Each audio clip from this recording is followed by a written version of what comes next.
Hey kids, this is Ivan. How you doing? Well, today I'll talk a little bit about the core mechanic of 5e and a little bit of my impressions of it, but not too much. But this is one of the things as I opened the book and I read it and figured out what it was all about. I'd heard a little bit, here and there beforehand, but I got a chance to actually read it and then start to use it. And anybody that's watched my channel for a long time knows that I'm a sucker for elegance. I'm a sucker for an elegant system or an elegant mechanic. And this is one of those mechanics that I'll have to say that, for the most part, is really approaching elegance. It's something that the aesthetic results on the other side can be a different story, and that's I want to talk about later. But I just want to talk about like how the mechanic actually works really fast. So the game is Dungeons and Dragons, so it does have the 6 standard ability scores, which are Strength, Dexterity, Constitution, Intelligence, Wisdom, and Charisma. It's funny because when I was talking to the kids the other day, I was asking them, "Well, what's your strength?" And I said, "What's your intelligence?" Because old habits die hard. And to me, intelligence comes after strength, but what are you going to do? But anyhow, at that point, you get these standard proficiency bonuses that happen after 3rd edition and up, which pretty much means that they said very elegantly in the book that you can take your ability score, subtract 10 from it, round down, and then divide it by 2, and you'll find out what your ability score modifier is. So the ability score modifiers range from -4 to +4. Nobody's going to have a -4 starting out. I think the most they let you start out with is a -1. But then you add that to a D20 roll. Everything in the game then is an ability check, no matter what it is that you're doing. You're rolling a D20, and you're maybe adding a number to it, and you're trying to beat some kind of target number. And the target numbers range, they recommend target numbers from anywhere from 5 to 30, and in 5 increments of 5, so to speak. They go from like ridiculously easy to like almost impossible, like who could possibly do this? And they have something called bounded accuracy, which means they've kept a lot of the difficulties in terms of things like armor class and what have you sort of low, and also the range of how good you get at doing these things, how many more bonuses you get to your rolls, kind of low as well. So you make ability checks for everything. There's 18 listed skills, which are, I'll just go through them really fast: acrobatics, animal handling, arcana, athletics, deception, history, insight, intimidation, investigation, medicine, nature, perception, performance, persuasion, religion, sleight of hand, stealth, and survival. So pretty big, umbrella skills. There's 18 of them. So there's a bunch, but not as much as there were in some iterations of that game and in other games. So you want to do anything, you add your ability score modifier, and you roll to see if you can do it. Now, various skills tend to fall under the umbrellas of different ability scores. And like, let's see, something like acrobatics is dexterity, animal handling is wisdom, arcana is intelligence, athletics is strength, yada, yada, yada. Constitution has no abilities or skills listed underneath it. Now, you decide, if you're not proficient at a skill, you simply roll and add your ability score modifier. This never changes. Your ability score modifier may go up if you want to spend, at certain levels. You get to choose and you add 1 to one of your ability score modifiers. But that never changes. So there's various skills that your character may never, ever get better in. The other skills, you don't put points in them. You declare whether or not you have proficiency in them. And you have something called a proficiency bonus, which works across the board as something that you add to stuff if you have proficiency in it. And so you may have, based on your class, you may have proficiency in 2 of the saving throws, because saving throws are, guess what? They're ability checks. So there are actually 6 saving throws. And depending on what kind of threat you're facing, you might have to do a strength or a dexterity or a constitution or a wisdom or charisma or, intelligence, whatever it happens to be. So once again, the saving throws work just like trying to do skills. Okay, that's pretty elegant. And your proficiency bonus, well, it starts out at 2. And the highest it ever gets at level 20, it's somewhere around like level 17 or something, it becomes 6.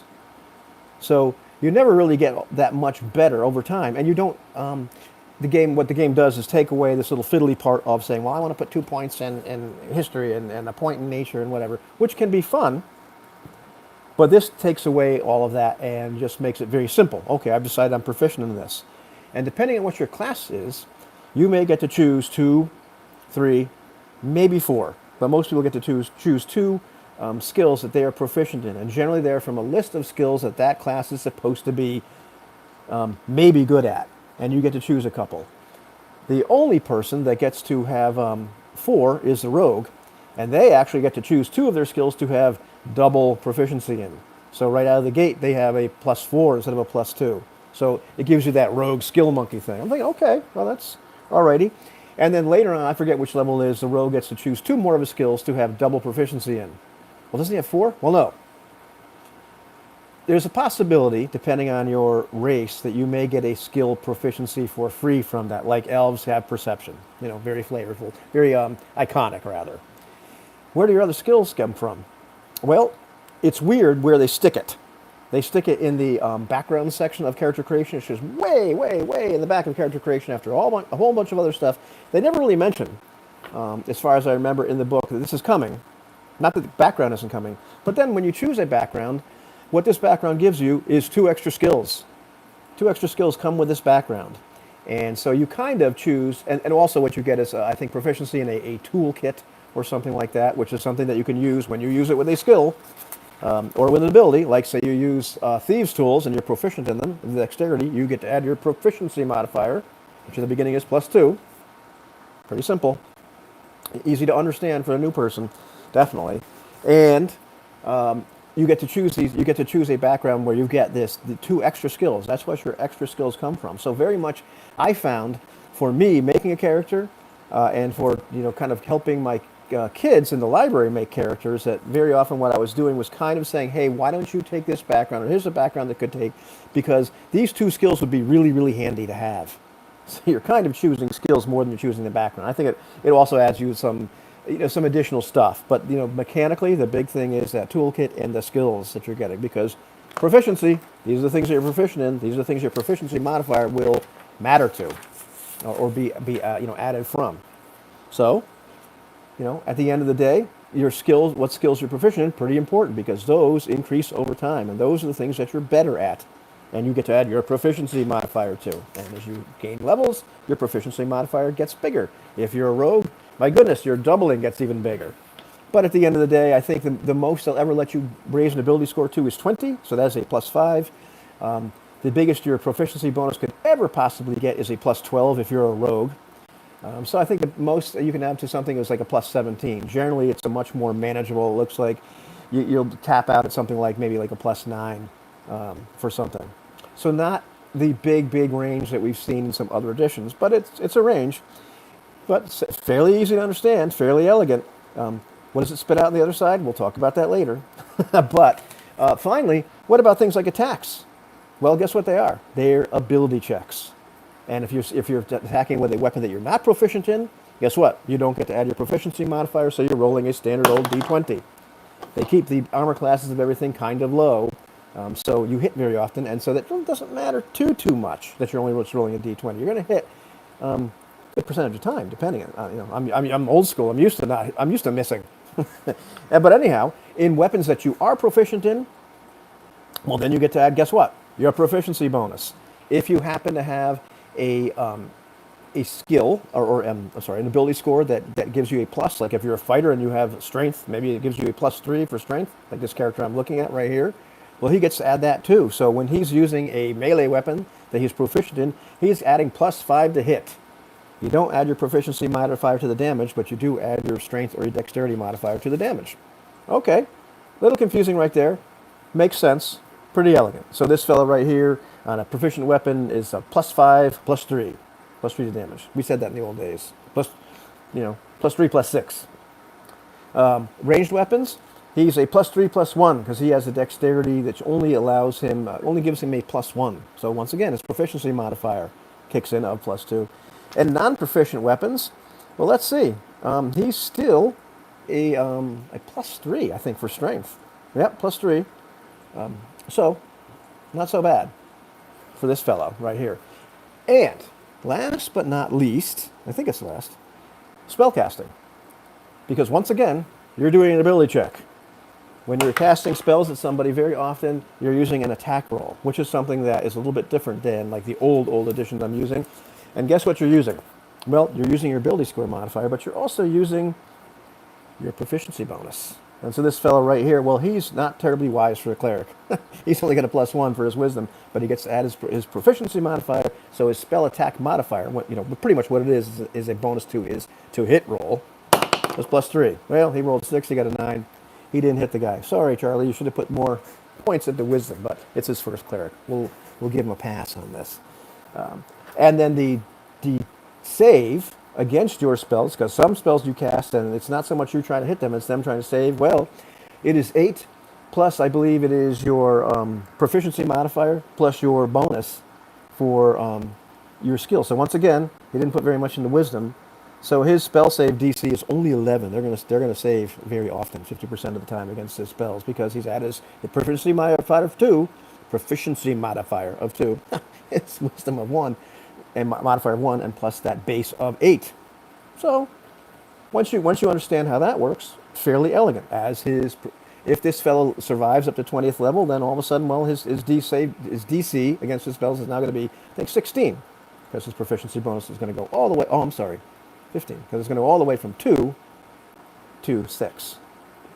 That's pretty much how the core system works. There's not much more to it than that, other than advantage and disadvantage. Let's give you the Jimi Hendrix colors here. Come on, where's my purple D20? There you go. So there's a couple situations where you actually get +1 or +2 modifiers. I think, probably one of the most notable areas is in cover, when somebody's shooting missile weapons at you. Other than that, the game's dispensed with all of those.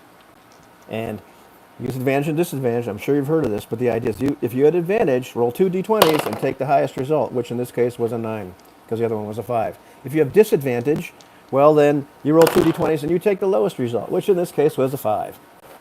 Sucks to be you either way in this particular example, but you get the idea. And so various situations, clever ideas, etc., will give you advantage or disadvantage rather than pluses and bonuses. And if you happen to have both, they cancel each other out, and that's the end of it.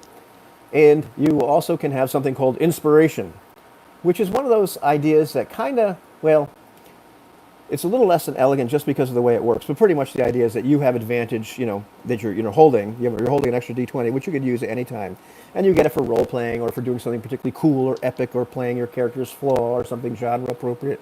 Neat idea, except you can only have one. And I understand the reasons for that. It's just a little bit clunky and something kind of sort of bolted on. Okay, I did a video about advantage and disadvantage. I have to do another one talking about the system in general and how the math works, because it's not as straightforward as you might think. It's a very easy and simple and elegant way to handle bonuses and get rid of a lot of the math, but it has its own set of quirks, and it doesn't always do what you think it might do. It depends on how difficult it is to do something, but we'll get to that part. But overall, at the end of the day, the system in terms of how to learn the basic core mechanics, how do you actually play this game, pretty simple. It's not something that would take a real long time to teach somebody. It's not something that would take a real long time to learn. And, it's the same core mechanic over and over and over again. And so, I love a lot of the old games on my shelf dearly, but they're not elegant. There's stuff all over the place. I'm used to it because I did it for a long, long time. But teaching a new person, getting into the hobby for the first time, pretty elegant system.